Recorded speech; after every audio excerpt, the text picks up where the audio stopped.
तो यहाँ पर जो पहला क्वेश्चन है वो है what is the type of error if any when two method have the same method signature.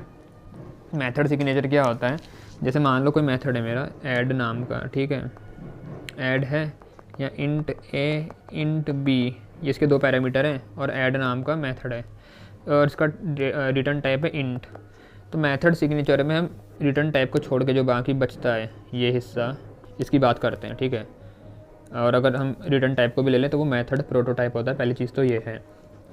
तो बोला है कि दो मेथड का अगर सेम मेथड सिग्नेचर होगा तो एरर कौन सा आएगा। तो मान लो सेम एक मेथड तो ये हो गया ये वाला, दूसरा भी एग्जैक्टली सेम मेथड है जिसका सिग्नेचर इससे मिलता है, बिल्कुल एग्जैक्टली सेम, ठीक है ना। नाम भी ये है, पैरामीटर भी दो हैं अंदर, ठीक है ना, इंटीजर टाइप के। तो क्या होगा, तो तब मेरे को सिंटैक्स एरर आएगा। क्वेश्चन आता है कि सिंटैक्स एरर क्यों आएगा, क्योंकि जब हम कंपाइल करेंगे तो कुछ चीज़ें कंपाइल करते हुए चेक होती हैं, ठीक है। कुछ चीज़ें जो कंपाइल करते हुए चेक होती हैं उनमें से एक चीज़ ये भी है कि कोई भी ऐसे दो मेथड नहीं होंगे जिनका एग्जैक्टली सेम होगा मेथड सिग्नेचर, ठीक है ना। अब तुम्हारे मन में क्वेश्चन आ रहा होगा कि ओवरलोडिंग में भी तो यही होता है, नाम सेम होता है। तो नाम सेम होता है, उसमें मेथड का सिग्नेचर सेम नहीं होता। वहाँ पर या तो तुम्हारे जो अंदर जो पैरामीटर है, जैसे यहाँ पर दो हैं, तो वहाँ पर या तो इनमें डिफरेंस होगा, वहाँ तीन होंगे। अगर नाम सेम है फंक्शन का तो या तो पैरामीटर उसके अलग होंगे, या तो उनका ऑर्डर अलग होगा, या उनके नंबर अलग होंगे, ठीक है ना कहीं उसमें डिफरेंस होता है। तो इसलिए सिंटैक्स एरर है। दूसरा क्वेश्चन है the advantage of user defined method is, पहला ऑप्शन दिख रहा है रीयूजेबिलिटी, दूसरा कॉम्प्लेक्सिटी, तीसरा है मॉडुलैरिटी। तो एक तो है रीयूजेबिलिटी, फिर से रीयूज़ कर सकते हैं हम मेथड बनाने के बाद। मॉडुलैरिटी मतलब हम डिफरेंट मॉड्यूल में उसको डिवाइड कर सकते हैं अपने प्रोग्राम को। तो इसका जो ऑप्शन है वो 1 और 3 है, मतलब 1 एंड 3, तो इसका आंसर है डी, ठीक है। थर्ड पे आते हैं parameter which receive the value from the called method are termed as. इसी का एग्जांपल लेता हूँ जो मैंने ऊपर यहाँ पर ये मेथड बना रखा है। अब अगर मैं इसको कॉल करता हूँ, मान लो ये जो मेथड है मेरा, ये क्या कर रहा है, इसके अंदर जो इसकी बॉडी है ये रिटर्न करता है रिटर्न सम, और ये मैंने इंट सम बनाया, sum equal to A plus B, ठीक है ना। ए इसके पैरामीटर है, वहाँ से वैल्यू आ जाएगी। अब क्वेश्चन जो थर्ड वाला बोला उसमें बोला है कि parameter which receive the value from called method. तो अगर मैं इसको कहीं कॉल करूँगा तो इस फंक्शन को जब मैं कॉल करूँगा तो किस तरीके से करते हैं, फंक्शन का नाम लिखते हैं, कोई वैल्यू पास करूँगा, मान लो मैं इसके अंदर 5 और 10 पास कर रहा, और यहाँ पर इंट सी करके उसमें मैंने ये स्टोर कर दिया, जस्ट एग्जांपल ले रहा हूँ। तो मैं 5 और 10 जो वैल्यू यहाँ डाल रहा हूँ, ये वैल्यू असल में ये जो 5 है ये यहाँ से कहाँ, जो इसकी बॉडी है यहाँ ऊपर, ये ए में जाएगी, और ये 10 कहाँ जाएगी, ये 10 जाएगी बी में, इस तरीके से। तो क्वेश्चन में बोला है parameter which receive the value from the called method. तो कॉल्ड मेथड ये था, और पैरामीटर वैल्यू किसने रिसीव करी, ये ऊपर वाले इंट ए और इंट बी ने। इनको क्या बोलते हैं बोल रहा है वो, तो इनको हम बोलते हैं फॉर्मल पैरामीटर, ठीक है, फॉर्मल होते हैं ये। तो इसका आंसर है बी, ठीक है। विच of the following is a valid method prototype. तो मेथड प्रोटोटाइप मैंने तुम्हें बताया था, ये होता है return type plus method signature, ठीक है ना। अब यहाँ पर बोलता है कौन सा वैलिड है, तो पहला है public int perform int A B. अब देखो यहाँ पर एक चीज़ें हैं, जब अंदर हम ये पैरामीटर बनाते हैं तो वहाँ पर सेमीकोलन का यूज़ नहीं होता, कॉमा का होता है। तो पहला वाला तो गया, इसने बीच में सेमीकोलन लगाया हुआ है। अब पब्लिक परफॉर्म, दूसरा वाला भी गया, यहाँ पर रिटर्न टाइप नहीं है, ठीक है ना, जैसे इंट फ्लोट डबल कुछ भी नहीं दे रखा उसने यहाँ, तो बी वाला भी गलत है। सी है पब्लिक इंट परफॉर्म इंट ए इंट बी, सी है, और एक है पब्लिक परफॉर्म इंट। डी वाला गलत है क्योंकि उसने क्या कर रखा है, मेथड का नाम पहले लिख रहा है बाद में डेटा टाइप, जबकि ऐसा नहीं होता, पहले डेटा टाइप आता है। तो यहाँ सी वाला सही है, इसका सही ऑप्शन सी है, public int perform int A comma int B, ठीक है। फिफ्थ वाले पे आते हैं, which of the following is the correct statement to invoke the method with the prototype. कौन सा मेथड करेक्ट है इसको कॉल करने के लिए बोल रहा है, जिसका प्रोटोटाइप इस तरीके का है। देखते हैं भाई, इंट डिस्प्ले इंट ए और कैर सी एच को कॉल करना है। देख लो इसके जो पैरामीटर है, पहला इंटीजर है, दूसरा करेक्टर है। तो अगर मैं ऑप्शन पे जाऊँ, ए वाला जो है वहाँ पर हम डिस्प्ले के अंदर क्या दे रहे हैं, पहला हम ए दे रहे हैं, दूसरा कोई इंटीजर वैल्यू, तो ये गलत है ना, पहला इंटीजर आना चाहिए। बी वाले में तो कुछ भी नहीं दे रहे हैं, वो भी गलत है। सी वाले में क्या करा है इसने, ए और 4 5 दिया है, फिर से गलत है। अब डी पे आते हैं। डी पे पहली वैल्यू क्या है 45, और यहाँ पर जो ये बना रखा है ये इंटीजर है तो ठीक है। दूसरी वैल्यू क्या ए, और यहाँ पर क्या कैर, तो कैरेक्टर टाइप की वैल्यू पास करवा रहे तो मतलब ठीक है।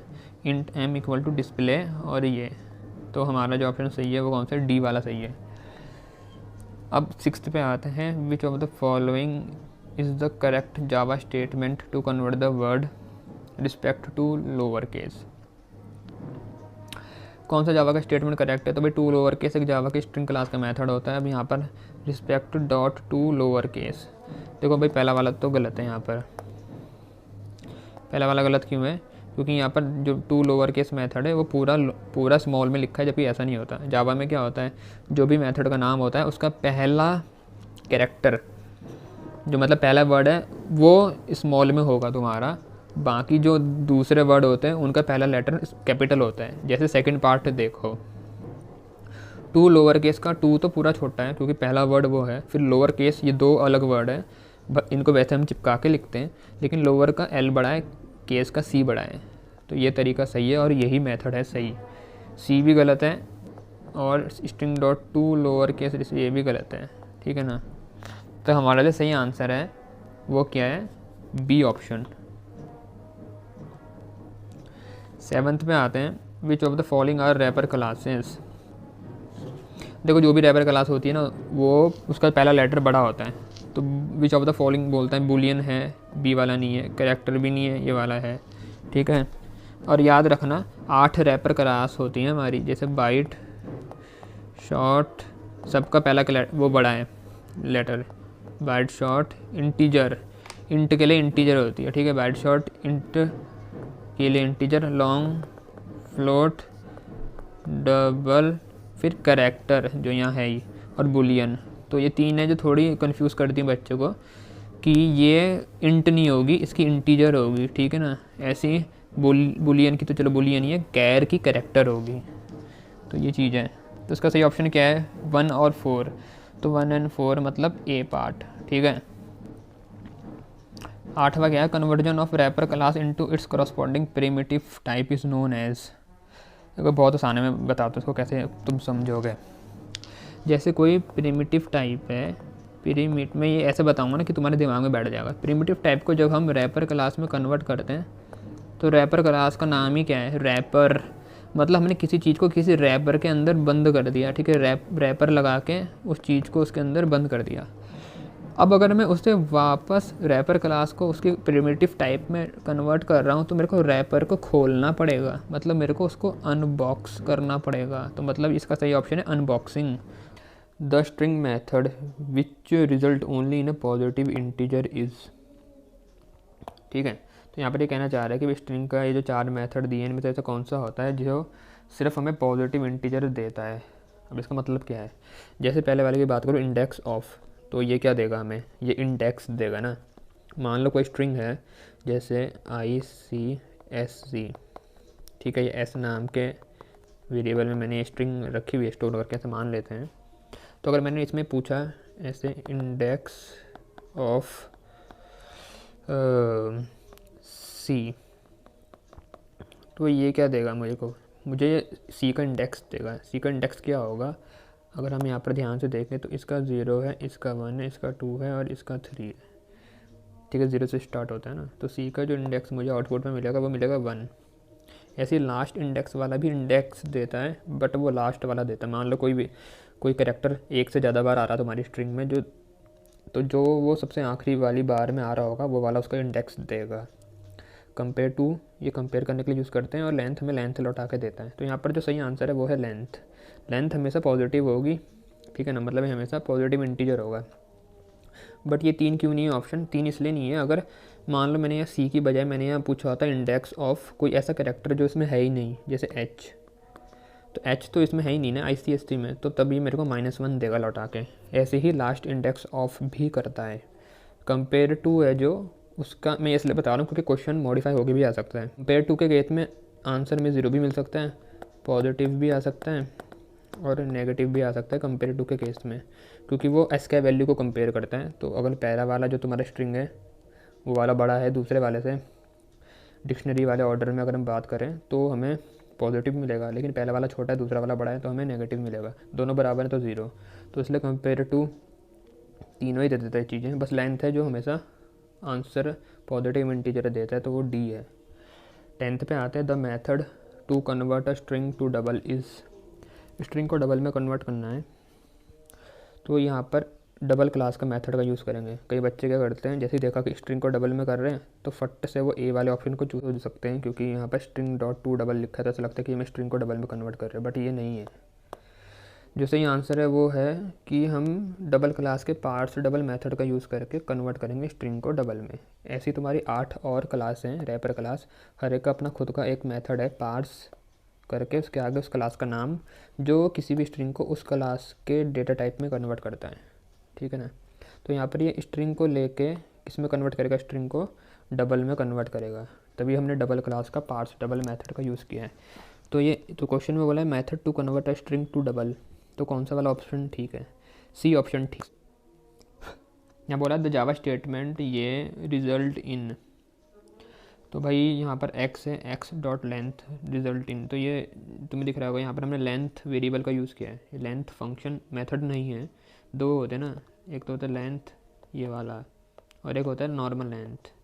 ये वाला यूज़ होता है एरे में, ऊपर वाला होता है स्ट्रिंग में। पहली चीज़ तो ये है, तुम्हें डिफरेंस पता होना चाहिए। तो जो अभी हमने यूज़ करा है वो एरे वाला है और वो है एक मेंबर वेरिएबल। यहाँ पर जो ये x है, मान लेते हैं कोई एरे है x जिसके अंदर कुछ वैल्यू रखी हुई हैं, कुछ इसके अंदर डेटा है 0 1 2 3 4 5, ये इसके इंडेक्स हो गए, इसके अंदर कुछ डेटा रखा हुआ है, ठीक है ना। अब क्योंकि ये एरे है तो जब हमने x डॉट लेंथ का यूज़ किया, ठीक है ना, system dot dot print ln x dot length, तो होगा क्या, तो यहाँ पर कुछ ऐसा बनेगा, system dot dot dot print ln x, और x डॉट लेंथ में x की लेंथ कितनी होती है, ये x डॉट लेंथ मतलब x की लेंथ बताओ, तो x की लेंथ कितनी है मतलब उसमें कितने कैरेक्टर हैं, तो कैरेक्टर काउंट करोगे वो है 6, इंडेक्स आखिरी 5 है लेकिन कैरेक्टर 6 हैं उसमें, तो यहाँ बनेगा x का 6। अब ये x का 6 है जो, ये 6 इंडेक्स तो इसमें कहीं है नहीं, तो जब ये एग्जीक्यूट होगी, ये लाइन जब एग्जीक्यूट होगी तो ये चीज़ रन टाइम में पकड़ी जाती है। ये होगा array out of bound exception, ठीक है ना, array out of bounds exception. तो ये एक्सेप्शन तुम्हारा रन टाइम में पकड़ा जाता है, तो ये हमारा होगा रन टाइम एरर। ये कंपाइल करते वक्त भी नहीं पकड़ा जाएगा, ठीक है ना। तो ये था रन टाइम एरर। ये आया क्यों, क्योंकि जो हमने यहाँ पर जो हमारा जो ये बन रहा है इंडेक्स, वो ऐसा बन रहा है जो है ही नहीं एरे में, ठीक है ना, मैक्सिमम इंडेक्स से भी ज़्यादा। अगर यहाँ पर अब देखो, ये तो एक वैरायटी होगी क्वेश्चन की, लेकिन क्वेश्चन ऐसा भी बन के आ सकता है जो तुम्हें यहाँ ब्रैकेट के अंदर ये जो दे रखा है एक्स डॉट लेंथ, ये ना दे के उसके अंदर वो ऐसा दे दें एक्स डॉट लेंथ -1, ठीक है। तब क्या होगा, तब उस केस में क्या होगा, जो x की लेंथ है वो तो आई 6 में से अगर 1 माइनस करो बनता है 5, तो यहाँ पर बनेगा 5 जो क्या है आखिरी इंडेक्स है। तो ऐसे केस में आखिरी इंडेक्स में जो वैल्यू रखी हुई है वो प्रिंट हो जाएगी, और तब आंसर हमारा होगा नो एरर, अगर यहाँ पर x डॉट लेंथ -1 किया है। तो इसलिए बता रहा हूँ क्वेश्चन चेंज होकर भी आ सकता है, तुम्हें उसके लिए रेडी रहना पड़ेगा, तुम्हें आना चाहिए कि कैसे हम सॉल्व करेंगे। 12th वाला है, विच of the following is a valid array declaration. भाई 80 बच्चों का जेंडर स्टोर करना है, M मतलब मेल, F मतलब फीमेल, T मतलब ट्रांसजेंडर, तो उसके लिए बोला है कि कौन सा डिक्लेरेशन ठीक है। तो यहाँ पर तो इसने जो हम ए ऑप्शन है यहाँ पर तो इसने ये स्क्वायर ब्रैकेट का यूज़ नहीं करा है, तो ये गलत है।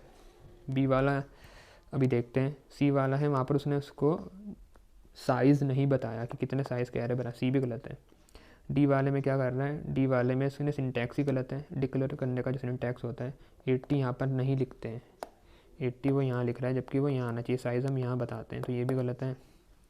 तो बचता क्या है, बी ऑप्शन वो सही है, ठीक है ना, कैर जेंडर इक्वल टू न्यू कैर और 80, तो बी ऑप्शन ठीक है। 13th arrange the following Java statement in correct order, ठीक है, करेक्ट ऑर्डर में बोलता है इसको लगाने के लिए।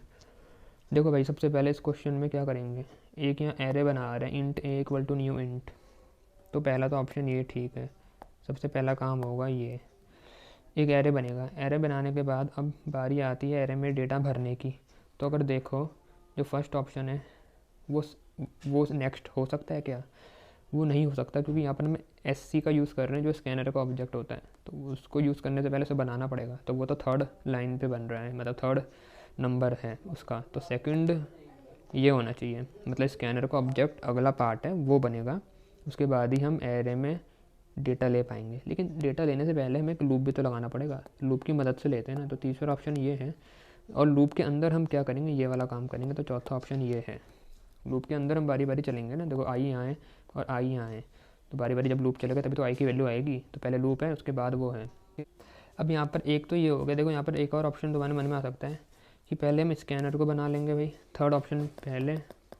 एक और ऑल्टरनेटिव बता रहा हूँ यहाँ पर लिख के कि ये वाला पहले हो गया, स्कैनर का ऑब्जेक्ट बनाया, उसके बाद हमने एरे बनाया, ऐसा भी तो हो सकता है, ठीक है। उसके बाद क्या करा, उसके बाद लूप लगाया 3, और उसके बाद ये वैल्यू ली 4। तो मतलब 3, 2, 4 और 1, 3, 2, 4, 1। लेकिन यहाँ पर जो 4 ऑप्शन दिए हैं वहाँ पर 3, 2, 4, 1 वाला नहीं है, ठीक है। ये वाला ऑप्शन दिया नहीं है, एक ये भी हो सकता था। तो बचता क्या है, तो बचता ये वाला है। अब इसका ऑर्डर देख लेते हैं क्या है। ये है सेकंड, फिर है थर्ड, फिर है फोर्थ और फर्स्ट। तो सेकंड, थर्ड, फोर्थ, फर्स्ट, तो ये ऑप्शन है बी वाला, ठीक। समझ में आ रहा ना? आगे बढ़ते हैं। In bubble sort technique during each iteration of the inner loop two adjacent element are. मैं तुम्हें बना के दिखा देता हूँ। बबल सॉर्ट अगर लग रही है मान लो, तो मान लो यहाँ पर 4 है, यहाँ पर 8 है, यहाँ 10 है, 11 है, 7 है, यहाँ पर फिर 15 है, ठीक है। और मैं कर रहा हूँ डिसेंडिंग ऑर्डर में अपनी बबल सॉर्ट जो मैं लगा रहा हूँ। तो होगा क्या, पहले वो यहाँ 2 एलिमेंट को कंपेयर करता है, और डिसेंडिंग ऑर्डर में लगा रहा हूँ। तो वो देखेगा कि भाई जो ये 4 है ये तो छोटा होगा 8 से, तो वो क्या करेगा, तो वो स्वाइप कर देगा। तो ऐसा बन जाएगा 8, 4, 10, 11, 7, 15, ठीक है ना। तो स्वाइप हो जाएगा अगर डिसेंडिंग ऑर्डर में लगा रहा है और यहाँ पर अगला वाला एलिमेंट बड़ा है। तो इसने क्या करा, इसने कंपेयर करा और स्वाइप करा। तो फर्स्ट और सेकंड ऑप्शन ठीक है, तो वो है हमारा ए में। 15 वाले पे देखते हैं। What is the highest index of an array with 100 element. भाई अगर 100 एलिमेंट रखे हुए हैं उसमें, तो पहले तो 0 से शुरू होता है, 1, 2 ऐसे चलता जाएगा। 100 है तो आखिरी वाला 99 होगा। हमेशा साइज से एक नंबर कम होता है आखिरी इंडेक्स, तो वो 99 है इसका सही answer. Mr. Sanjay is an event manager. He plan and allowed duty to each of its subordinate to handle different event. भाई संजय कोई एक इवेंट मैनेजर है, मान लो वेडिंग हो रही है किसी की, तो उसको मैनेज कर रहा है संजय, उसका मैनेजर है। तो संजय के नीचे बहुत सारे लोग हैं, मान लेते हैं 1, 2, 3। तो एक आदमी को लाइटिंग दे रखी, तो मैं समझाने के लिए बता रहा हूँ। लाइटिंग संभाल रहा है वो वेडिंग में, एक कैमरा संभाल रहा है, ठीक है। इस तरीके से उसने काम डिवाइड कर दिया। एक क्या संभाल रहा है, एक फूड वाला डिपार्टमेंट संभाल रहा है। तो पूरा एक इवेंट है जो वेडिंग नाम का है, तो संजय उस पूरे इवेंट का मैनेजर है। उसने छोटे छोटे काम बांट दिए लोगों के बीच में, जैसे लाइटिंग कोई और संभालेगा, कैमरा कोई और, खाना वाना का डिपार्टमेंट कोई और संभालेगा, इस तरीके से डिज़ाइनिंग या स्टेज वो कोई और संभालेगा। तो इसको बोल रहे कि इस फीचर को इसी कॉन्टेक्स्ट में बताओ कि हम क्या बोलेंगे इन 4 ऑप्शन में से। तो एक बड़ा काम था वेडिंग, उसे छोटे छोटे टुकड़ों में बांट के कर रहे हैं, ठीक है ना। हर एक को अलग अलग टास्क दे दिया। इसको बोलते हैं मॉड्यूलैरिटी, छोटे छोटे मॉड्यूल में डिवाइड करना। तो सही आंसर है इसका बी, ठीक है। छोटे मॉड्यूल में डिवाइड करना, डिफरेंट पार्ट में तोड़ के करना एक ही बड़े काम को। अगला है Raj was asked to accept the phone number in which has 10 digit. भाई 10 डिजिट का नंबर है, बोल रहा है सही मेथड का यूज़ करके करो स्कैनर क्लास के, और कौन सा ठीक होगा। तो नेक्स्ट वाला तो स्ट्रिंग लेने के लिए होता है, इनपुट स्ट्रिंग को लेने के लिए करते हैं इसका यूज़। और उसमें भी ये कैर एट, उसमें भी एक कैरेक्टर ले रहा है, तो यहाँ कैरेक्टर इनपुट में ले रहा है तो गया। अब डबल तो पॉइंट वाले नंबर के लिए होता है, वो भी हटा। 2 ऑप्शन बचते हैं, या तो इंट हो सकता है लॉन्ग। देखो भाई इंट की रेंज होती है, अब 10 डिजिट का नंबर इंट में तो आएगा नहीं, उसकी रेंज कम पड़ जाएगी, तो इंट तो हटा। तो सही ऑप्शन बचता है लॉन्ग वाला सी, ठीक है। इंटीजर टाइप को लेने के लिए 4 तुम्हारे डेटा टाइप होते हैं, बाइट, शॉर्ट, इंट और लॉन्ग, ठीक है। ये छोटे, इनकी रेंज कम होती है, इंट की थोड़ी बड़ी होती है, तो ज़्यादातर काम हम इंट से कर लेते हैं, लेकिन उससे बड़ा नंबर लेना है तो लॉन्ग का यूज़ करना पड़ता है। 18वें पे आते हैं। Raj wanted to count the number of digit in a given number without using a loop. बोल रहा है भाई कोई नंबर है, जैसे यहाँ 1214 ये नंबर है, उसको उसके डिजिट काउंट करने कितने डिजिट है, लूप नहीं लगाना चाहता।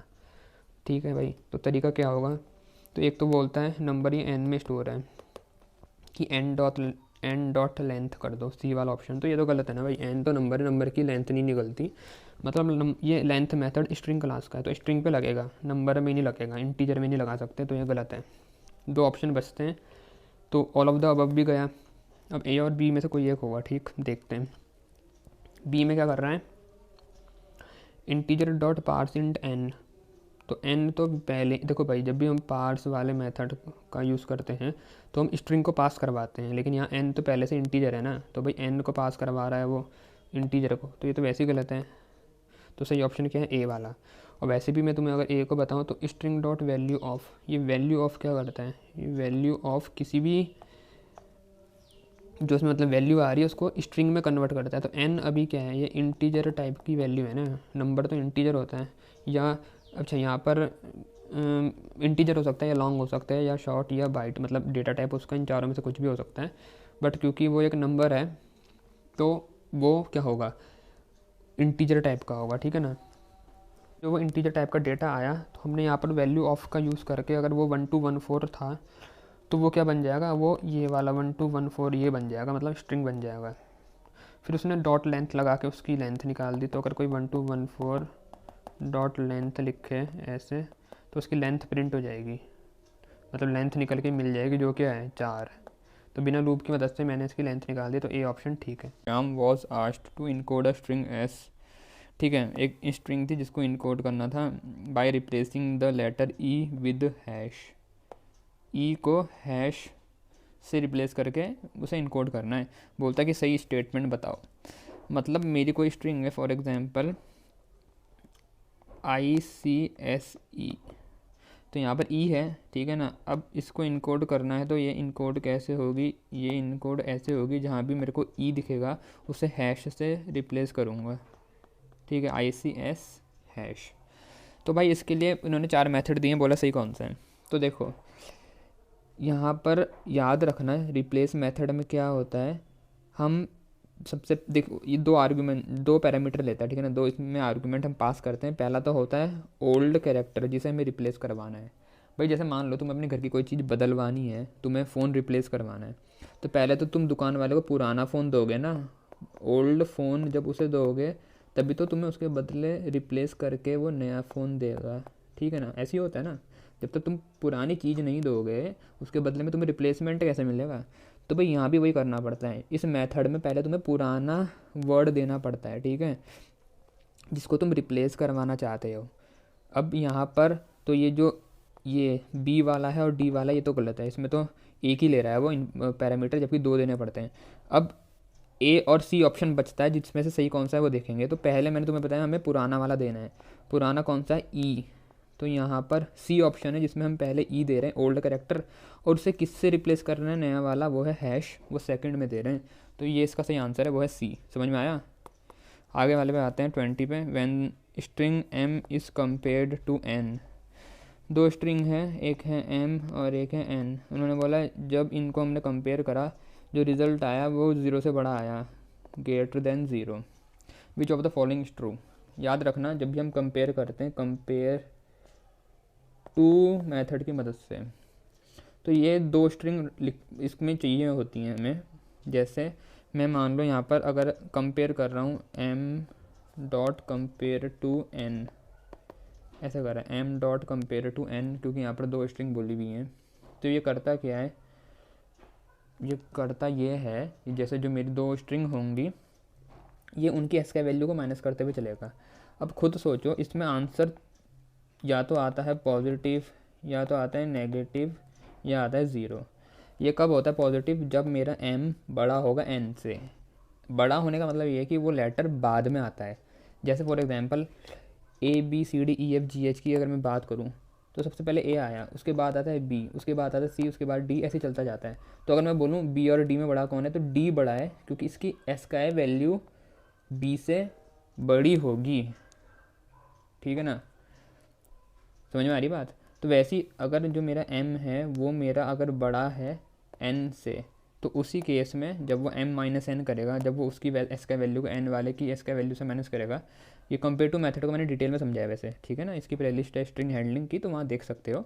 बट जब m बड़ा होगा n से, तो तब मेरे को आंसर पॉजिटिव मिलेगा। अब यहाँ 4 ऑप्शन दिए हैं, तो यहाँ पर जो सही आंसर है वो क्या होगा।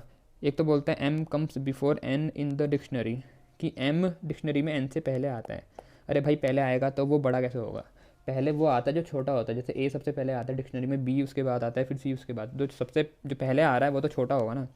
तो इसका जो सही आंसर है वो क्या होगा, n comes before m in the dictionary, n पहले आएगा तभी n स्मॉल होगा, n तभी स्मॉल होगा, तो इसका सही आंसर है b। तीसरे वाले पे आते हैं, which of the following string method has integer argument. इसमें तो कौन से हैं जिनकी आर्गूमेंट इंटीजर होती है, मतलब जिनमें जब हम वैल्यू देते हैं वो इंटीजर टाइप की होगी।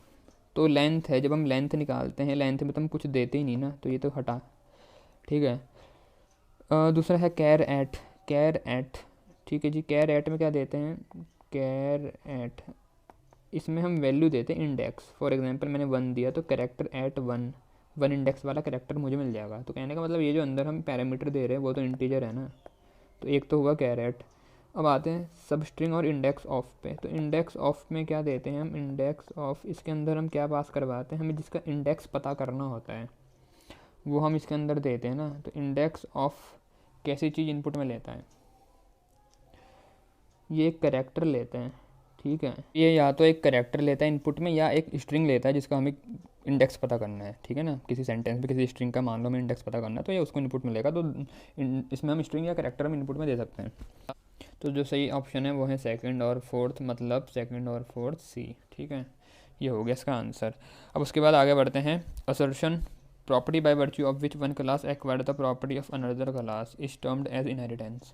हाँ ठीक है, इनहेरिटेंस की मदद से हम पेरेंट क्लास से चाइल्ड क्लास में उसकी प्रॉपर्टी इनहेरिट कर लेते हैं, वो तो हो गया। फिर बोलता है इनहेरिटेंस प्रमोट रीयूजेबिलिटी। तो भाई इसलिए तो हम उसे इनहेरिट करते हैं ना, ताकि हम उसे रीयूज़ कर पाएँ। भाई अगर हमें उसे रीयूज़ करना ही नहीं है या कुछ भी नहीं करना, तो हम इनहेरिट करके उसको इनहेरिट कर ही क्यों रहे हैं। तो सही है यहाँ पर कि इनहेरिटेंस प्रमोट रीयूजेबिलिटी। तो जो इसका सही आंसर है वो है कि असर्शन भी ठीक है और भाई रीज़न भी ठीक है। Assertion is true, reason is true.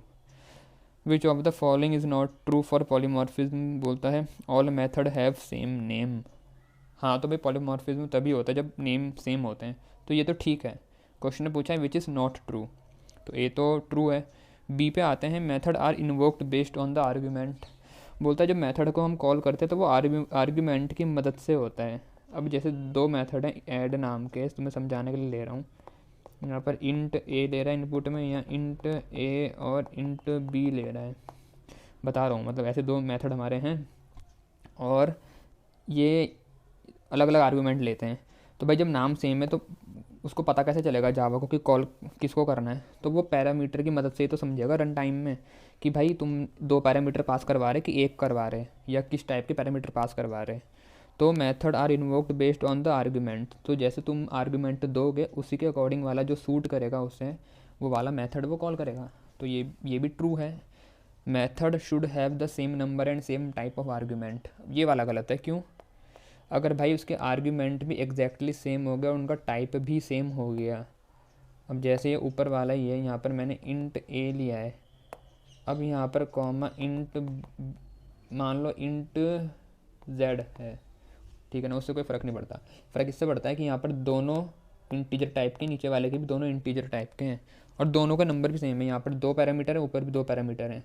अब जब मैं कॉल करूँगा तो जावा कन्फ्यूज़ हो जाएगा कि वो हम कॉल किस वाले को करवाना चाह रहे हैं, तो वो एरर आएगी, वो कंपाइल ही नहीं होगा। तो ये सी ऑप्शन है जो इस वाले क्वेश्चन के लिए हम सिलेक्ट करेंगे, ठीक है ना। तो जो सही आंसर होगा वो हमारा होगा सी वाला, ये वाला। Method should have the same number and the same type of argument, ये मतलब इस केस में ट्रू नहीं होता। तो 23rd के बाद आगे बढ़ते हैं 24th क्वेश्चन पे। Which of the following is a valid initialization statement. इसमें से कौन सा इनिशियलाइजेशन स्टेटमेंट वैलिड है। तो यहाँ इंट लिखा है और उसमें स्ट्रिंग वैल्यू पास करवा रहा, गलत है। इंटीजर लिखा है और क्या कर रहा है, 45.0 को 2 से डिवाइड कर रहा है। भाई जब इसने 45 का पॉइंट लगा दिया तो ये तो इसको फ्लोटिंग पॉइंट, ये तो डेसिमल वाला नंबर हो गया ना, उसको तुम इंटीजर में स्टोर नहीं कर पाओगे। ये इनिशियलाइजेशन भी गलत है। अब 2 बच रहे हैं, एक है यहाँ पर ये फॉल्स असाइन कर रहा है इंटीजर में, फॉल्स कैसे कर सकते हैं, फॉल्स तो बुलियन वैल्यू है, ये भी गलत है। सी वाले पे आते हैं, ये ऑप्शन बचता है, ये ठीक है। रीज़न क्या है, अगर तुम समझना चाहते हो कि इंट जेड में मैं ये एक्स का क्या करके डाल रहा हूँ, इंट एक्स ऐसे कैसे डाल रहे हैं, तो यहाँ पर सिंपल सा जो काम हो रहा है वो हो रहा है टाइप कास्टिंग। हम इंटीजर में क्या कर रहे हैं, मतलब हम एक्स की जो एक्स का वैल्यू है वो इससे बाहर निकाल रहे हैं, ये इसको बोलते हैं टाइप कास्टिंग। टाइप कास्टिंग करी हमने, एक्स को उसकी एक्स के वैल्यू में कन्वर्ट कर दिया, तो कुछ ऐसा बना, int Z equal to X की एस का वैल्यू मेरे ख्याल से 120 होती है, तो यहाँ पर आ जाएगा 120 ऐसा बनेगा। ठीक है, तो मतलब कुल मिला के अंदर इंटरनली बन रहा है इंट जेड इक्वल टू 120, तो ये तो ट्रू है ना, ये तो ठीक है, तो ये तो चल जाएगा। 25 वाले पे आते हैं, which of the following is a valid statement to print the following sentence. ऐसा प्रिंट करना है, राज सेड गुड मॉर्निंग। अब इसमें सब कुछ आसान दिख रहा है, बस दिक्कत ये जो दो इन्होंने इन्वर्टेड कॉमा लगा रहा है वो कर रहे हैं, वरना तो कोई भी प्रिंट कर देगा। अगर ये नहीं होते तो तुम तो आराम से सिस्टम डॉट प्रिंट एलन और उसके अंदर यहाँ पर डालते हैं Raj said good morning, good morning. ठीक है ना, बस दिक्कत ये होगी कि इसने दो इन्वर्टेड जो हमें कॉमा है वो भी प्रिंट करवाने को बोल रखा है यार, वो अब कैसे करेंगे देखते हैं। तो देखो, जब हमें इन्वर्टेड कॉमा वगैरह भी प्रिंट करवाने होते हैं तो हम एक काम कर सकते हैं, हमें जावा को बताना पड़ेगा कि भाई तुम जो ये इन्वर्टेड कॉमा हैं, ये जो कोड्स हैं, इनको तुम क्या करो, इनको तुम स्पेशली ट्रीट मत करो, इसको तुम ऑर्डिनरी अल्फ़ाबेट की तरह ट्रीट करो, जैसे तुम बाकी अल्फ़ाबेट को करो, जैसे बाकी अल्फ़ाबेट को तुम ट्रीट कर रहे हो वैसे करो। क्योंकि तुमको पता है ये इन्वर्टेड कॉमा का क्या मतलब होता है, इसका मतलब ये होता है कि हम कोई चीज़ जो प्रिंट करवा रहे हैं उसको एज इट इज़ प्रिंट कर दें, वो एक तरीके से स्ट्रिंग को डिनोट करने के लिए हम यूज़ करते हैं। ठीक है ना, पर जावा को हमें समझाना है कि भाई इसको तुम स्ट्रिंग मत समझो, इसको तो वैसे का वैसे प्रिंट करो। तो उसके लिए हम क्या करेंगे, हमें इसको जावा को इसको बताने के लिए कि ये ऑर्डिनरी ही लेटर की तरह ट्रीट करना है, हमें ये बैक स्लैश का यूज़ करना पड़ता है। तो जहाँ जहाँ हम चाहते हैं कि तुम्हारे इन्वर्टेड कोड्स वैसे के वैसे प्रिंट हो जाएं, उससे पहले हमें बैक स्लैश लगाना पड़ेगा। तो सी वाला जो स्टेटमेंट है वो ठीक है, एक बार देख लेते हैं, राज सेड, उसके बाद बैक स्लैश लगा के डबल कोट आया, फिर गुड मॉर्निंग, फिर से बैक स्लैश लगा के डबल कोट आया, और उसके बाद एक और डबल कोट आया। वो किस लिए आया, वो आया किस लिए, पूरे को इनक्लोज करने के लिए ना। जब हम कभी भी प्रिंट करते हैं तो एक स्टार्टिंग में आता है, एक एंड में आता है, ये तो वो वाला है। बाकी के जो ये दो हैं ये कौन से वाले हैं, ये तो जो हमें प्रिंट करवाने ये वो हैं। और बैक स्लैश ये होता है जिसका मुंह, ये ऊपर वाला मुंह पीछे की तरफ होता है। ठीक है ना, ये वाला फॉरवर्ड स्लैश होता है, तो उसका भी ध्यान रखना, बैक स्लैश लगाना पेपर में अगर आता है, फॉरवर्ड वाला मत लगा देना। सी ऑप्शन ठीक है। 26 पे आते हैं, which data structure is represented in the above picture. Picture में तुम्हें कौन सा डेटा स्ट्रक्चर दिख रहा है भाई, अगर देखो यहाँ पर ये इन्होंने क्यूब जैसी दिखा रखी, तो ये मतलब बर्फ़ की क्यूब है यहाँ पर, तो ये क्या दिख रहा है तुम्हें, ये ऐसे हम किस टाइप का बनाते हैं, ये ऐसा, ये इस टाइप का, अगर ऐसा तुम्हें दिखाऊं बना करके, ये कैसा लग रहा है, कौन सा डेटा स्ट्रक्चर हो सकता है, ये एरे है। ठीक है ना, अब उसमें भी ऑप्शन दो हैं, 2 डायमेंशनल है या 1 डायमेंशनल है। तो भाई 2 डायमेंशनल है, इसमें रो और कॉलम है, तो 2 डायमेंशनल एरे, और रो कितनी है, देखो ऐसे होती है हमारी रो, तो ये रो 1 है, ये रो 2 है, ऊपर से नीचे को क्या होते हैं कॉलम, तो एक कॉलम ये, 2 कॉलम ये, 3 ये, 4 ये, 5 6 7 कॉलम 2 रो। तो यहाँ पर 2 डायमेंशनल एरे विद 7 कॉलम 2 रोज़, तो उसका जो सही आंसर है वो है ओनली 1। ठीक है, तो यहाँ पर एक डायग्राम टाइप का दिया रहेगा, ठीक है, जो तुम्हें दिख रहा होगा यहाँ पर। अब इसके अंदर क्या बोला है कि इसको समझने के बाद, इस डायग्राम को स्टडी करने के बाद तुम्हें 4 ऑप्शन में से कोई एक चूज़ करना है। बोला है what is the type of looping statement डेपिक्टेड in the above picture. भाई जो ऊपर पिक्चर है ये वाली, इसमें कौन सा लूपिंग का स्टेटमेंट तुम्हें दिख रहा है। ठीक है, तो यहाँ हो क्या रहा है वो समझ लेते हैं। सबसे पहले तो यहाँ स्टार्ट हो रहा है, स्टार्ट होने के बाद नीचे आए, नीचे फिर एक कंडीशन है, वाइल कंडीशन। ठीक है, तो कंडीशन क्या होती है, या तो वो फॉल्स हो सकती है या फिर ट्रू, दो ही चीज़ें हो सकती है ना। तो अगर फॉल्स होगी कंडीशन तो सीधा हम एंड हो जाएंगे, मतलब सीधा यहाँ पर हम कुछ भी एग्जीक्यूट नहीं करेंगे। लेकिन अगर कंडीशन हमारी हो रही है ट्रू, तो ट्रू होगी तो क्या होगा, ट्रू हो रही तो हम नीचे आएंगे, फिर ट्रू होने के बाद जो भी अंदर कमांड लिखी है, मतलब जो भी स्टेटमेंट हैं वो एग्जीक्यूट होंगे, और ऐसा ही चलता जाएगा। उसके बाद फिर से ऊपर को आएगा, फिर से चेक होगी कंडीशन, और चलता जाएगा। जब कंडीशन फॉल्स होगी तो एंड हो जाएगा, कुछ इस तरीके का है। अब यहाँ ऑप्शन जो हमें दिए हैं वो 4 हैं कि भैया ये कौन सा लूप है, एंट्री कंट्रोल्ड है, एग्जिट कंट्रोल लूप है, या मल्टीपल ब्रांचिंग है। तो मल्टीपल ब्रांचिंग तो यहाँ दिख नहीं रही है ऐसी कि बहुत सारा यहाँ पर इफ़ एल्स की कंडीशन लगी होती है, ऐसा तो कुछ है नहीं। तो मल्टीपल ब्रांचिंग तो है नहीं। जैसे सी वाला ऑप्शन कटा तो डी वाला अपने आप कट गया, तो ऑल ऑफ द अबव भी नहीं है। अब दो ऑप्शन बचते हैं ए और बी। एंट्री कंट्रोल लूप वो होते हैं जिनमें कंडीशन हम शुरुआत में चेक करते हैं, उसके बाद लाइनें जो हमारी एग्जीक्यूट होती हैं, उसके बाद स्टेटमेंट एग्जीक्यूट होते हैं। तो यहाँ पर जो हम कंडीशन है वो स्टार्टिंग में चेक कर रहे हैं, ठीक है ना। स्टार्ट होते ही एक कंडीशन लग गई, तो ये हमारा एंट्री कंट्रोल्ड लूप है, ठीक है। और अगर ऐसी ही एग्जिट वाले का आता तुम्हारे पे क्वेश्चन, तो वो क्या होता है, वो कमांड के बाद चेक करता कंडीशन, और उसके बाद तब उसके अकॉर्डिंग फिर हमारा चलता। तो उसमें वो स्टार्ट के बाद नहीं आता लूप, मतलब जो कंडीशन है वो जो स्टेटमेंट है उनके बाद आता। अगला क्वेश्चन है what is the process done in the above picture. देखो अगर इसको तो कोई सिंपल नेम एन भी बता देगा भाई। यहाँ क्या था, बी था, डी था, ए था, सी था, और आगे क्या हो रहा है, पहले ए आ रहा है, फिर बी आ रहा है, फिर सी आ रहा है, फिर डी आ रहा है। तो यहाँ पर हमें दिख रहा है ये एक ऑर्डर में आ गए। यहाँ पर एक ये ऐसी बिना रैंडम थे, ठीक है ना, यहाँ पर रैंडम थे, रैंडम यहाँ पर किसी ऑर्डर में है। अब ऑर्डर कौन सा है, असेंडिंग है या डिसेंडिंग है, तो असेंडिंग है ना, सबसे छोटा सबसे ऊपर है, फिर बड़ा बड़ा नीचे होते हुए जा रहा है, तो असेंडिंग ऑर्डर में लगाए हुए हैं। तो वो यहाँ पर चार ऑप्शन दिए हैं कि भाई क्या दिखा रहे हैं, तो भाई यहाँ पर हमें क्या दिखा रहे हैं, सॉर्टिंग दिखा रहे हैं, किस ऑर्डर में, असेंडिंग ऑर्डर में। तो इसका सही ऑप्शन है सी, ठीक है। आगे बढ़ते हैं। Name the method of search depicted in the above picture. देखो बोल रहा है कि सर्च कौन सी हो रही है, तो ये सॉर्ट और ये सॉर्ट, ये तो गए, तो बी और सी ऑप्शन गया। अब दो ऑप्शन बचते हैं ए और डी। तो भाई बाइनरी सर्च में तो हम टुकड़े करते हुए चलते हैं ना एरे के, तो यहाँ ऐसा तो कुछ दिख नहीं रहा, तो ए वाला भी गया, ये आंसर है सही, लीनियर सर्च। वैसे भी लीनियर सर्च में हम लीनियरली एक के बाद एक हर डब्बे में जाके चेक करते हैं कि भाई हमारा जो एलिमेंट है वो कहाँ बैठा है। तो वो यहाँ पर दिखा रहा है कि 6 को सर्च करना था, तो बारी बारी हर एक इंडेक्स में जाके वो ढूंढ रहा है, ठीक है, जो ये एरो से दिखाना चाह रहे हैं कि हर एक में जाके हम देख रहे हैं कहाँ पर है। ये लीनियर सर्च का एग्जाम्पल है, ठीक है, सी डी वाला ऑप्शन है इसका। आगे बोलता है इन shopping mall behave like customer. एक बच्चा दिखा रहा है, बोल रहा है कि भाई शॉपिंग मॉल में कस्टमर की तरह बिहेव करो, बस में पैसेंजर की तरह करता है, स्कूल में स्टूडेंट की तरह, घर में बच्चे की तरह, ठीक है। तो कुछ नहीं है, ये तो वही हो गया, एक मेथड है, एक मेथड सिचुएशन के हिसाब से अलग अलग बिहेव करता है। जैसे मेरे को वॉल्यूम निकालनी, मैं तुम्हें 1000 बार बताया। अब भाई वॉल्यूम निकालूंगा तो क्यूब की अलग निकलेगी, भाई वॉल्यूम निकालूंगा क्यूबॉइड की अलग निकलेगी, ठीक है, कोन की निकालूंगा वो अलग निकलेगी। तो भाई किसकी निकाल रहा हूँ उसके हिसाब से बिहेव करेगा ना, तो उसको बस उन्होंने रियल लाइफ में बता दिया। तो ये कुछ और नहीं, पॉलीमॉर्फिज्म का एग्जांपल है। अब इसमें ऐसे भी हो सकता है तुम बीवी के साथ कैसे बिहेव करोगे, एज अ हस्बैंड, ये मेरे एग्जांपल हैं, ठीक है। माँ के साथ एज अ सन, ठीक है, सिस्टर के साथ एज अ ब्रदर। तो भाई ये 2-3 तो मैंने बता दिया तुम्हें कि आदमी तो तुम वही हो ना, बट बीवी के सामने हस्बैंड बन के घूमोगे, माँ के सामने सन और बहन के सामने ब्रदर। तो ये भी बन सकता है एग्जाम्पल, क्यों भाई, है ना। समझ में आ गया ना कॉन्सेप्ट। आगे बढ़ते हैं। 31 वाला क्वेश्चन है, बोलता है कि name the data type in order from top. ऊपर से नीचे बताओ भाई कौन से डेटा टाइप दे रखे हैं। तो देख लेते हैं, यहाँ पर डबल कोट्स में दिख रहा होगा तुम्हें द क्विक ब्राउन फॉक्स जो लिखा हुआ है। डबल कोट मतलब ये तुम्हारी होगी स्ट्रिंग, ठीक है। और ये 578 क्या है, ये तो एक इंटीजर है ना। नीचे क्या है, अब देखो नीचे आने से पहले मैंने ऑप्शन देख लेते हैं। पहला है स्ट्रिंग, दूसरा इंटीजर, तो ये ऑप्शन सिर्फ बी वाला है, ए सी डी नहीं है। तो क्वेश्चन में ज़्यादा टाइम वेस्ट मत करना पेपर में, लेकिन मैं तुम्हें यहाँ समझा रहा हूँ तो मैं इसलिए तुम्हें बाकी ऑप्शन भी समझा दूंगा, वरना 2 में हमारा क्लियर हो गया कि सही आंसर क्या है।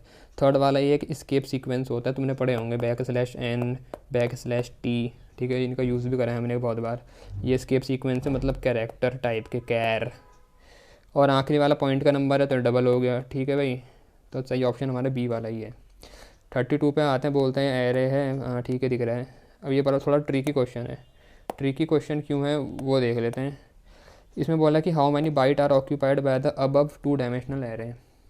बहुत आसान क्वेश्चन है, बट इसमें जो ट्रिक है वो यहाँ पर ये है, तुम्हें कैसा दिख रहा है एरे। भाई पहली नज़र में हर किसी को ये इंटीजर टाइप का एरे दिखता है, बच्चे वही गलती कर देते हैं। थोड़ा ध्यान से देखो तो तुम्हें एक नंबर है यहाँ पर, वो पॉइंट में दिखेगा, तो ये एरे इंटीजर टाइप का नहीं है, ये डबल टाइप का एरे है। जैसे ही डबल टाइप का हुआ तो सारा खेल ही बदल गया ना, साइज़ चेंज हो गया ना। आधी बात समझ में। हाँ, तो इस चीज़ का ध्यान रखना भाई। और खुशी खुशी में बच्चे फटाफट सॉल्व करने के चक्कर में ये गलतियाँ करते, तो ऐसे नहीं करनी। तो थोड़ा ध्यान से भी करना है काम। अब यहाँ पर जो डबल टाइप का एरे तो बहुत आसान है इसका निकालना कि इसका कितना बाइट ऑक्यूपाई करेगा। भाई अगर एक टुकड़ा छोटा सा निकाल के दिखाऊँ तो मैं एरे का एक टुकड़ा, तो एक टुकड़ा डबल टाइप का है। इसको वैसे समझ लो जैसे मैंने कोई वेरिएबल बनाया डबल ए इक्वल टू 20 ऐसे करा, तो जो ये 20 है इसका साइज़ जो होगा वो ही इस एरे का एक टुकड़े का होगा, ठीक है ना। तो डबल वैसे 8 बाइट ऑक्यूपाई करता है, 8 बाइट्स।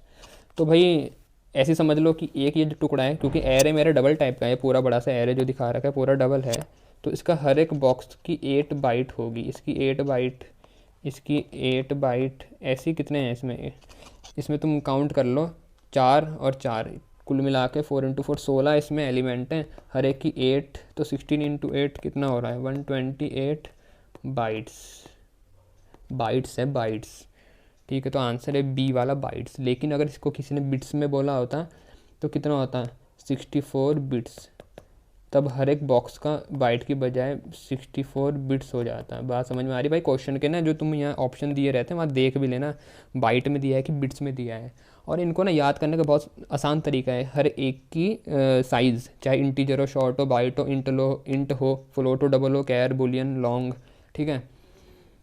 तो इनका जो याद करने का तरीका है उसको मैंने एक छोटी सी वीडियो में समझा रखा है। अगर तुम चाहते हो उसको समझना, 2-3 मिनट की मतलब छोटी वीडियो है, मैं उसे आई बटन पे लगा दूंगा, तुम उसको देख लेना।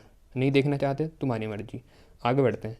33 वाला क्वेश्चन है, a girl wanted to calculate the sum of two number stored as A and B multiplied by 7। बोलते हैं एक जावा का एक्सप्रेशन बना के दिखा दो, मतलब बता दो कौन सा सही है। वो करना क्या चाहती है, the sum of two number multiplied by 7, calculate the sum of two number, और नंबर क्या ए और बी, तो दो नंबर का सम मतलब ए प्लस बी, मल्टीप्लाइड बाय 7 तो बाहर इंटू 7। कौन सा ऑप्शन सही है, ए प्लस बी इंटू 7, सी वाला ऑप्शन ठीक है। तो सम ऑफ ए का 1 और ए का 3 इस एरे में क्या होगा। तो जो ये तुम्हें एरे दिख रहा है ये 20 40 60 वाला, देखो भाई ये जो 20 है ये पहला एलिमेंट है जिसका इंडेक्स होगा 0, 40 का होगा 1, इसका होगा 2, इसका होगा 3 और इसका होगा 4, ठीक है ना। 0 से शुरू होता है इंडेक्स, तो 0 1 2 3 4। अब उसने बोला ए का 1, तो ए का 1 कौन है, ए का 1 मतलब ए के 1 इंडेक्स में कौन है, और ए का 3 मतलब ए के 3 इंडेक्स में कौन है। तो तुम्हें दिख रहा है 1 में कौन है 40, 3 में कौन है भाई 80, ठीक है। तो इतना सिंपल है। अब इनको ऐड कर लो, कितना आया 120, तो इसका सही आंसर है सी 120, ठीक है। अब यहाँ बोलता है which access specifier is less restrictive. Less restrictive का मतलब है कि किस में तुम्हें खुली छूट है। खुली छूट का मतलब है कि किस में तुम्हारा जो वो है, मतलब उसको ऐसा समझ लो कि रेस्ट्रिक्शन बहुत कम लगी रहेगी, मतलब जो तुम्हारे डेटा है, मतलब मेंबर मेथड, मेंबर वेरिएबल है, उनको बाहर भी एक्सेस हो सकता है। तो सबसे ज़्यादा मतलब लेस रेस्ट्रिक्शन कौन देता है। तो देखो भाई पहले वाले का तो नाम ही प्राइवेट है, तो कोई भी चीज़ जो प्राइवेट होती है उसका क्या मतलब होता है भाई, जो किसी की प्राइवेट चीज़ें हैं, जैसे किसी की कोई पर्सनल चीज़ है, तो उस वो सबसे ज़्यादा रेस्ट्रिक्टिव होगी, ठीक है ना। उसको उसके अलावा कोई और छेड़ ही नहीं सकता, तभी तो उसका नाम प्राइवेट है। तो वैसे ही यहाँ पर इनकैप्सुलेशन के केस में जब हम प्राइवेट का यूज़ करते हैं किसी मेंबर वेरिएबल, मेंबर मेथड के साथ, तो फिर उसको कोई और एक्सेस नहीं कर पाएगा, मतलब उस क्लास का ऑब्जेक्ट कर पाएगा ना। तुम पैकेज के बाहर उसको कर सकते हो, ना वो सब क्लासेस में एक्सेस हो सकता है। तो ये सबसे ज़्यादा मोस्ट रेस्ट्रिक्टिव है। अगर क्वेश्चन कभी ऐसा पूछ ले कि मोस्ट रेस्ट्रिक्टिव कौन सा होता है, तो ये है, ठीक है ना। अब दूसरे पे आते हैं प्रोटेक्टेड। तो प्रोटेक्टेड है जो, इसके केस में ये होता है कि तुम सब क्लासेस में एक्सेस कर सकते हो। मतलब जब हम इनहेरिटेंस करते हैं तो इनहेरिटेंस के केस में चाइल्ड क्लास उन चीज़ों को एक्सेस कर सकती है। तो ये उतना ज़्यादा रेस्ट्रिक्टिव, मतलब बीच का हो रहा है, ठीक है ना। तो बहुत ज़्यादा भी नहीं है, बहुत कम भी नहीं है। अब दो बच रहे हैं, डिफ़ॉल्ट और पब्लिक, ठीक है। वैसे जो ये डिफ़ॉल्ट है इसका तो हम यूज़ ही नहीं करते, ऑटोमेटिकली जब हम कुछ नहीं लिखते किसी के आगे, जैसे मैंने कोई मेंबर वेरिएबल बनाया, मैंने बनाया इंट नम, किसी क्लास की बात कर रहा हूँ, ये एक किसी ऑब्जेक्ट के लिए मेंबर वेरिएबल मैंने बनाया, मैंने कुछ भी यूज़ नहीं करा इसके आगे, तो माना जाता है वो डिफ़ॉल्ट है। वरना अगर मैं लिखना चाहूँ तो जैसे मैं प्राइवेट वगैरह लिख सकता हूँ, प्राइवेट, तो ये तो प्राइवेट हो गया। लेकिन अगर कुछ नहीं लिखा है तो मतलब डिफ़ॉल्ट माना जाता है, ठीक है। तो डिफ़ॉल्ट का मतलब क्या होना, लेकिन डिफ़ॉल्ट माना जाता है तो डिफ़ॉल्ट में क्या सुविधाएं मिलती हैं। तो डिफ़ॉल्ट में ये होता है कि उस पैकेज के अंदर कोई भी यूज़ कर लेगा, ठीक है। पैकेज के अंदर कर पाएगा, बाहर नहीं कर पाएगा। तो डिफ़ॉल्ट में भी कम रेस्ट्रिक्शन है, लेकिन सबसे ज़्यादा कम पब्लिक में है। पब्लिक में पैकेज के अंदर, पैकेज के बाहर कहीं पर भी एक्सेस हो जाता है। ठीक है, तुमने एक चीज़ देखी होगी, अपना मेन मेथड, उसके आगे क्या लिखा है, पब्लिक स्टैटिक वॉइड मेन, ठीक है ना, और उसके अंदर स्ट्रिंग आर्क्स आते हैं। तो मेन हम क्या बोलते हैं, मेन मेथड है, वो एक मेथड है, ठीक है। लेकिन उसके आगे हमने पब्लिक इसलिए लिखते हैं ताकि हम अपना जो प्रोग्राम है उसे कहीं से भी चला पाएँ, ठीक है। तो सबसे ज़्यादा रेस्ट्रिक्शन कम पब्लिक के केस में होता है। आगे बढ़ते हैं। The AMB hotel gives the amount to be paid by the customer as an integer which of the following method round off the bill in decimal to an integer. तो देखो, पहले तो तीनों का यूज़ पता होना चाहिए कि तीनों का यूज़ क्या होता है। तो ABS का मतलब होता है एब्सोल्यूट वैल्यू में कन्वर्ट कर देगा। अब एब्सोल्यूट वैल्यू मतलब कोई भी नेगेटिव नंबर है तो उसको पॉजिटिव में कर देगा। -4 को भी ये 4 बना देगा, 4 तो 4 ही रहेगा, समझ रहे ना, ये है मतलब। तो ये तो ऐसा काम करता है। D वाला, तो D वाले का राउंड ऑफ से तो कोई लेना देना है नहीं, ठीक है। तो D वाला गया। अब आते हैं C पे। तो C का मतलब है सील। सील का मतलब होता है जैसे घर की सीलिंग, ये तुम्हारी घर की छत है, उसको ही तो सीलिंग बोलते हैं। और ये हो गया तुम्हारे घर का फ्लोर। अब इसका मैं तुम्हें कॉन्सेप्ट पूरा क्लियर कर दें, सीलिंग और ये हो गया घर का फ्लोर। तो सील वाला क्या करता है, मान लो कोई भी नंबर है, जैसे 3.1 है, अगर मैंने मैथ डॉट सील का यूज़ किया तो ये तुम्हारे घर की सीलिंग पे पहुंचा देगा, मतलब ऊपर पहुंचाएगा, तो मतलब इसे 4 बना देगा, 3.1 से 4 बन जाएगा, ठीक है ना। सीलिंग पे पहुंचाना मतलब जो इसके पास वाला बड़ा वाला इंटीजर है उस पर कन्वर्ट कर देगा, तो इसको इसने 4 बना दिया। अब सेम केस में अगर मैंने फ्लोर का यूज़ किया होता है, एक मैथ डॉट फ्लोर भी है फंक्शन, तो वो नीचे फ्लोर पे ले आता है, वो नियरेस्ट कम वाले इंटीजर पे कन्वर्ट करता है। मान लो 3.9 भी होता ना, तो अगर फ्लोर का यूज़ किया होता तो 3 बना देता है। इतना अंतर समझ में आ रहा। तो ये सील भी गया। अब 2 बचते हैं पाव। तो पाव तो पावर निकालने के लिए होता है, ये भी गया। तो बचा कौन, मैथ डॉट राउंड, ये करता है राउंड ऑफ, ठीक है। आगे बढ़ते हैं। बोलता है class can have multiple constructor, ठीक है, मल्टीपल कंस्ट्रक्टर होते हैं क्लास में, डिफ़ॉल्ट भी होता है, पैरामीटराइज्ड होते हैं। अब बोल रहा है multiple constructor are defined with same set of argument. अब भाई अगर कंस्ट्रक्टर, मान लो कोई क्लास है मेरी, क्लास का नाम है मेरा एवरेज, ठीक है ना, एवरेज निकालने के लिए क्लास बनाई, ऐसे समझ लेते हैं। अब इसके अंदर 2 कंस्ट्रक्टर बना दिए मैंने, एक बना दिया एवरेज, ये कुछ काम करता है, ये डिफ़ॉल्ट कंस्ट्रक्टर है।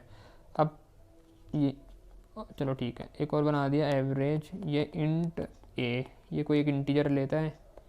ऐसी एक और एवरेज बना दिया जो एक और इंट एक्स लेता है। तो ये क्या सही है या गलत है? भाई गलत है, एरर आ जाएगा। क्यों?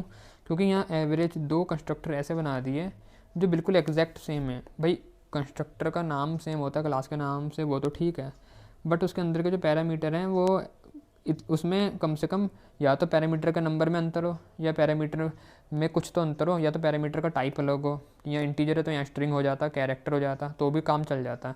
बट एग्जैक्टली सेम आर्ग्यूमेंट दे दिए तो ऐसा नहीं हो पाएगा, ठीक है ना, एरर आएगी, प्रोग्राम नहीं चला पाओगे। तो multiple constructor are defined with same set of argument, तो ये तो गलत है। तो असर्शन तो ठीक है, रीज़न गलत है। Assertion is true, reason is false, A है। अगले पे आते हैं। अगला बोला है an array can store element of different data type, ठीक है जी। An array can store element of different data type, ठीक है, ये नहीं है, सेम डेटा टाइप के एलिमेंट को स्टोर करता है। फिर आगे क्या बोलता है, an array is a user defined data type with multiple value of same data type but a different memory index.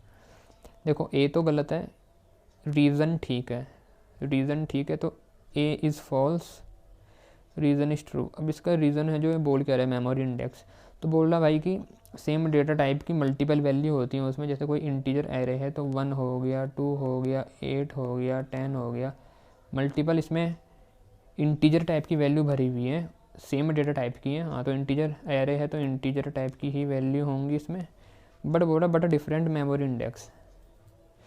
Different memory index का मतलब ये है, 1 मेरी जैसे कोई रैम है, मेरी रैम में कोई मेमोरी है, ठीक है ना, ये रैम बना दी मैंने, ये रैम है मेरी, अब इसमें किसी जगह पर ये स्टोर हो रखा होगा मेरा 1, तो जहाँ पर भी ये 1 स्टोर हुआ होगा इसको कोई मेमोरी, मतलब इसको कुछ मेमोरी एड्रेस मिला होगा। जैसे तुम्हारे घर है भाई, किसी का घर होता है तो ज़मीन में कहीं पर बना होता है ना, तो घर का एक नंबर होता है, ठीक है ना, हाउस का नंबर। अब वो नंबर यूनिक होगा ना, उसी तरीके से अब ये जिस मेमोरी में बैठा हुआ है वो मेमोरी इंडेक्स है, वो तो इसके पास है। अब जो 2 है वो कहीं और स्टोर हो रखा होगा, ठीक है ना, रैम में, तो उसका मेमोरी इंडेक्स अलग होगा। तो वो ये कह रहा है कि भाई उनका डिफरेंट मेमोरी इंडेक्स होगा। भाई एक ही लोकेशन पे तो मल्टीपल चीज़ तो डाल नहीं सकते ना, तो कॉमन सी बात है। तो भले ही जो ये एरे है तुम्हें यहाँ पर ऐसा दिखता है, ये तो हम समझाने के लिए बनाते हैं कि भाई ऐसा एक लाइन बन गई एक 1D टाइप का। जब ये अंदर रैम में कहीं स्टोर हो रहे होंगे तो इसके जो हर एलिमेंट है उनको तो अलग अलग मेमोरी मिलेगी, एक ही जगह पे सारे थोड़ी ठूंसे जाएंगे, ठीक है। तो इसलिए मेमोरी इंडेक्स अलग होता है, बट ये है कि एलिमेंट सेम टाइप के होंगे। 39th है, विच of the following statement is an example for explicit type casting. Explicit का मतलब होता है ज़बरदस्ती टाइप कास्ट कर रहे, ज़बरदस्ती उसका डेटा टाइप चेंज कर रहे हैं। पहला है इंट अमाउंट इक्वल टू 45, तो यहाँ पर क्या ज़बरदस्ती कर रहे हैं भाई, सी तो नॉर्मल इनिशियलाइजेशन हो रहा है, इंटीजर में 45 डाल रहे, तो ये तो कोई टाइप कास्टिंग हो नहीं रही यहाँ पर। दूसरा बोलता है इंट अमाउंट इक्वल टू 24 × 24 और पीछे 2 सेमी कॉलन लगा रखे, तो ये तो स्टेटमेंट ही गलत है इसकी, 2 सेमी कॉलन लगा के बैठा हुआ है और ऊपर से 24। चलो उसको हम एक बार को हटा भी लें क्योंकि भाई मान लेते हैं इनसे टाइपिंग में गलती हो गई, लेकिन 24 × 24 करोगे कोई एक इंटीजर मिलेगा तुम्हें, तो वो इंटीजर वैल्यू को जब हम अमाउंट में डालेंगे तो ये कोई टाइप कास्टिंग नहीं है, ये नॉर्मल चीज़ है। ये मतलब ये तो पहले 24 × 24 सॉल्व होके कुछ बनेगा, ठीक है, उसके बाद जो भी वैल्यू आएगी वो तुम्हारे अमाउंट में चली जाएगी, तो ये तो कोई टाइप कास्टिंग नहीं हुई। अब सी और डी ऑप्शन बचता है, तो सी में ये क्या कर रहे हैं, सी में ये देखो इंटीजर डॉट पारसेंट 45, तो ये 45 जो है ये स्ट्रिंग है। पारसेंट फंक्शन क्या करता है, जिस क्लास का पारसेंट वाला तुमने कॉल किया, अभी मैंने इंटीजर का करा, तो इंटीजर में वो उस स्ट्रिंग को कन्वर्ट कर देगा। तो इसने इस 45 को इंटीजर में कन्वर्ट किया और उसको हमने अमाउंट वाले वेरिएबल में डाल दिया, तो हम यहाँ पर टाइप कास्टिंग कर रहे हैं ना, हम स्ट्रिंग को ज़बरदस्ती इंटीजर में टाइप कास्ट कर रहे हैं, एक्सप्लिसिटली कर रहे हैं, ठीक है ना, हम खुद कर रहे हैं। तो ये क्या हुआ मेरा एक्सप्लिसिट टाइप कास्टिंग का एग्जांपल है सी वाला। डी वाला है int amount equal to int 45.75, तो ये तो गलत है, ये तो सिंटैक्स ही गलत है। अगर किसी को टाइप कास्ट करते भी हैं तो सामने डेटा टाइप ब्रैकेट में आता है, ना कि वो वैल्यू, पहली चीज़ तो यही है, तो ये तो वैसे ही गलत है। अब अगर तुम इसका आंसर देखोगे जो ICSE ने दिया है वो अलग, वो कुछ और ही अलग गलत सा आंसर तुम्हें दे रखा, तुम चाहे देख लेना, जो ऑप्शन उन्होंने दिया है वो यहाँ इन चारों में से कोई है ही नहीं, ठीक है।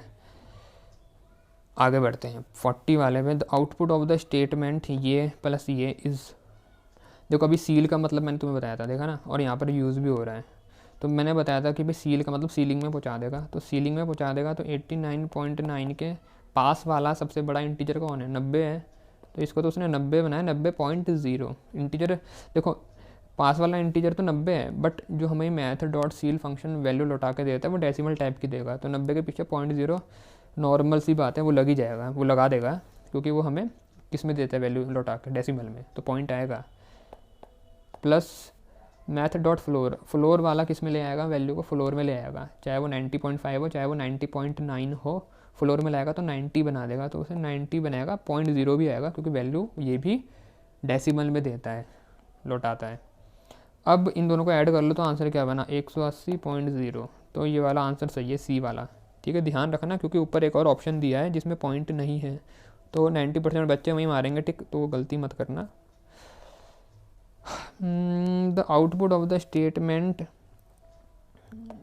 Tiger dot index of G is, भाई देखो वो बोल रहा टाइगर में से इंडेक्स बताओ जी का। अब टाइगर का टी है 0, ये है 1 2 3 4, ठीक है, 0 1 2 3 4, तुम्हें दिख रहा है इंडेक्स क्या है जी का, 0 1 2, तो जी का इंडेक्स है 2, आंसर सही है बी वाला, ठीक है।